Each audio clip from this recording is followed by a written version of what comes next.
মানুষের সংজ্ঞা কি? আপনি ভালো মানুষ এবং কথিত সফল মানুষ, সেকুলার পার্সপেক্টিভে আপনি যদি বলেন আপনি সফল মানে অনেক টাকা পয়সার মালিক হচ্ছেন, অনেক টাকা পয়সার মালিক হলেই ভালো মানুষ হওয়া যায়, এরকম না। কত টাকার, আপনি কবরস্থানে গিয়ে দেখেন কত টাকাওয়ালারা সেখানে শুয়ে আছে, কেউ তাদেরকে স্মরণও রাখে না। কিন্তু এমন অনেক মানুষ আছে যাদের হয়তো কোনো টাকা ছিল না, কিন্তু তাদের এমন অনেক কিছু ছিল যে তারা ছিল পৃথিবীর সবচেয়ে ধনী মানুষ। কিছু কিছু মানুষ এমন আছে তাদের একমাত্র সম্পদ আছে কিছু টাকা, আর কিছু নাই। আর কিছু কিছু মানুষ এত ধনী যে তাদের একমাত্র জিনিস যেটা নাই সেটা হলো টাকা, আর সব আছে। তারা ভালো মানুষ, তাদের মধ্যে অনেক ভালো গুণ আছে, তাদের যোগ্যতা আছে, এবং তারা মানুষের কল্যাণে তাদের নিজেকে নিবেদিত রাখেন, নিয়োজিত রাখেন।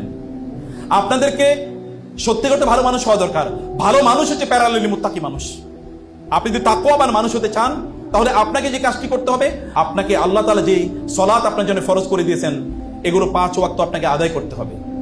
5 ওয়াক্ত নামাজ আপনাকে আদায় করতে হবে যদি আপনি সত্যিকার অর্থে সফল হতে চান, ভালো মানুষ হতে চান, এবং ভালো মুসলিম যদি আপনি হতে চান।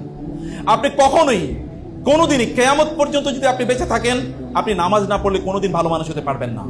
আপনি সত্যিকার অর্থে আপনি ভালো মুসলিম হতে পারবেন না। চিন্তা করে দেখুন, আল্লাহ তাআলা কোরআনে বলেছেন, ইন্না সলাতা তানহা আনিল ফাহশাই ওয়াল মুনকার। নামাজ মানুষকে অশ্লীল এবং খারাপ কাজ থেকে কি করে? দূরে রাখে।